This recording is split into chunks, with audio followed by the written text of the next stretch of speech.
जय श्री कृष्णा। राधे राधे। भक्तजनों, आज आप सभी ने श्रवण करेंगे सीधी दात्री माता की व्रत कथा। उनकी कथा सुनने से सीधी दात्री माता सभी ने अपना भक्तों पर अन्न धन की वो भंडार भरी रखती है, कभी भंडार को खाली नहीं होने देती है। तो भक्तों, आइए सुनते हैं सीधी दात्री माता की कथा। माँ दुर्गा जी की 9वीं शक्ति का नाम सीधी दात्री है। ये सभी आकार की सिद्धियों को देने वाली है। मरिकंडिया पुराण के अनुसार अनिमा और महिमा, गरिमा, लघिमा, प्राप्ति, पराकमिया, स्थितवा और बस्तितवा, यही 8 सिद्धियों होती है। ब्रह्म वैवेचत पुराण के श्री कृष्णा जन्म खंड में यह संख्याएँ 18 बताई गई है। इनके नाम इन प्रकार है।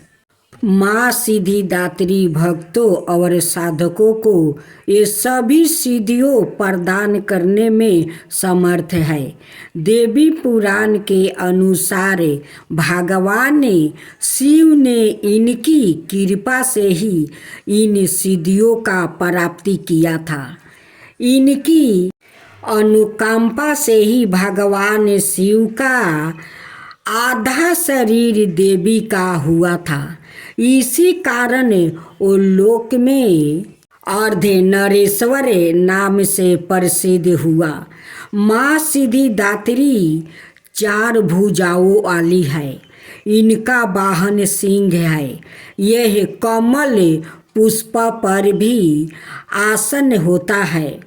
इनकी दाहिनी तरफ के नीचे वाले हाथ में चक्र, ऊपर वाले हाथ में गदा है और बाईं तरफ के नीचे वाले हाथ में शंख है और ऊपर वाले हाथ में कमल पुष्प है।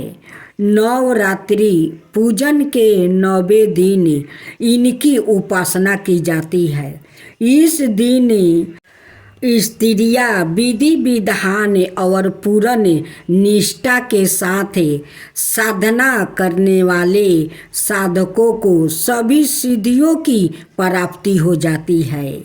दृष्टि में कुछ भी उसके लिए अगम नहीं रह जाता।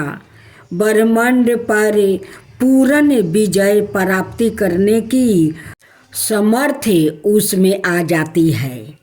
प्रत्येक मनुष्य का यह कर्तव्य है कि वो माँ सीधी दात्री की कृपा प्राप्ति करने का निरंतर प्रयत्न करे, उनकी आराधना की और अग्रसर हो। उनकी कृपा से अनंत दुख रूप संसार से निर्लिपित रहकर सारे दुखों का भोग करता हुआ वह मोक्ष को प्राप्ति कर सकता है। 9 दुर्गाओं में माँ सीधी दात्री अंतिम है। अंत 8 दुर्गाओं की पूजा उपासना स्त्रियां विधि विधान के अनुसार करते हुए भक्तों दुर्गा पूजा के 9वें दिन इनकी उपासना में परावृत्त होते हैं। इन सीधी दात्री माँ की उपासना पूर्ण कर लेने के बाद भक्तों और साधकों की लौकिक परलौकिक सभी प्रकार की कामनाओं की पूर्ति हो जाती है। लेकिन सीधी दात्री माँ के कृपा पात्रा भक्तों के भीतर कोई ऐसी कामना शेष बचती ही नहीं जिसे वो पूर्ण करना चाहे। वो सभी सांसारिक इच्छाओं आवश्यकताओं से ऊपर उठ कर मानसिक रूप से माँ भगवती के दिव्या लोक में विचरण करता हुआ उनके कृपा रस पिए विष का निरंतर पान करता हुआ विषय भोग शून्य हो जाता है। माँ भगवती का परम शास्त्रीय यही उसका संपूर्ण हो जाता है। इस परम पद को पाने के बाद उसे अन्य किसी भी वस्तु की आवश्यकता नहीं रह जाती है।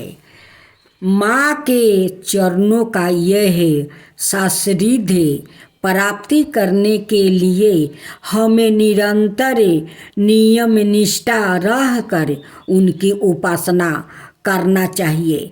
माँ भगवती का स्मरण ध्यान पूजन हमें इस संसार का बोध करते हुए वास्तविक परम शांतिदायक अमृत पद की ओर ले जाने वाला है।